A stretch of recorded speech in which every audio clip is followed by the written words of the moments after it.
What up, YouTube? Back again with another vid. I got to talk about all these potential playoff teams, and I'm gonna go back, keep staying out west because there's a lot of teams that are making noise. And another team that's making noise, similar to the Clippers and the Warriors, is the Minnesota Timberwolves, bro. Last year they made the conference finals. They were the 2 seed, held the 1 seed for the majority of the year, and then they made the Julius Randle for cat trade. And obviously there were some growing pains with that. They started off the year 22-20, and they've been perpetually stuck within the plan. But recently, or outside to within the plan, but recently they've been playing much better ball. And honestly, within the past 36 games, they've been playing really good ball. They're 24-12 in their last 36, including a win tonight over the shorthanded Philadelphia 76ers. As a result of that, they've won X amount in a row. And I want to say they're 8-2 in the last 10. You can fact check me if I'm wrong. They're currently the 7th seed because, like I said before, teams are winning.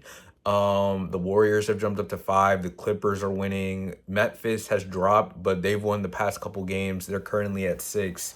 But I want to talk about the Timberwolves because they present a lot of problems, bro. So many matchup problems. Obviously, with their defense, they're still elite defensively. They're 6th or 7th in defensive rating this year, and with the way the playoffs are called, their physical defense can present a lot of problems. Rudy as a rim protector presents a lot of problems, as well as the POA of Ant, Nikhil Alexander-Walker, Jaden McDaniels.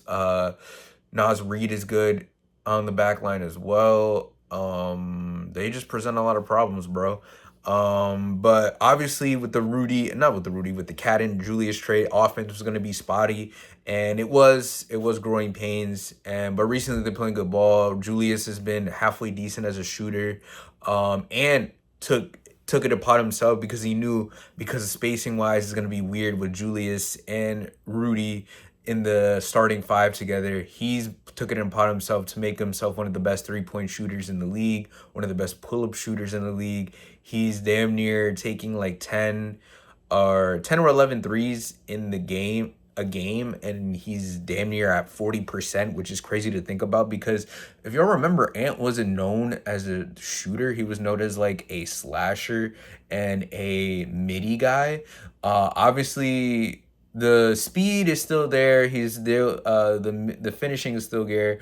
It's just like, I know as a player sometimes you would want him to attack more and maybe go to the midi a little bit more, but he's really improved the three ball, man. And sometimes he could be a little 3-point happy and he forgets to go to the rim, but like, he's an elite player, bro.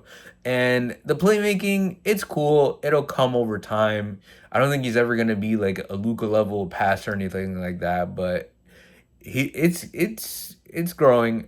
Rudy still elite defensively. Jaden McDaniels has been really good recently. One of the reasons why the offense has been better is like, I like his closeout attacking more. I know shooting is he's had some good shooting seasons from three and some like blase shooting seasons from three, but I like his closeout attacking. Nikhil is another good 3-and-D wing. Nas Reed, a bucket as well, like 14 a game, and a decent shooter as a good shooter at his size. Julius, if it an efficient, like I think his usual like 18, 10, and 5, maybe 19, 8, and 5. I gotta double check Julius's stats.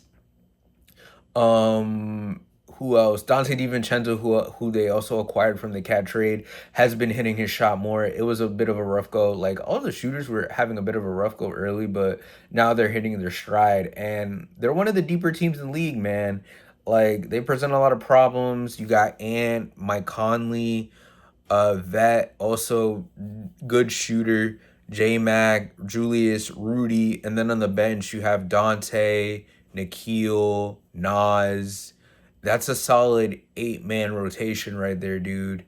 And yeah, man, I just want to say shout out to Minnesota Timberwolves, bro.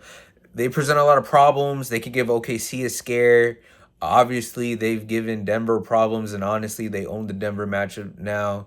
They just present a lot of issues, bro. So the Timberwolves are peaking at the right time, man. That's basically it for me. Comment down below your thoughts on this. Subscribe to the channel if you're interested in this type of content.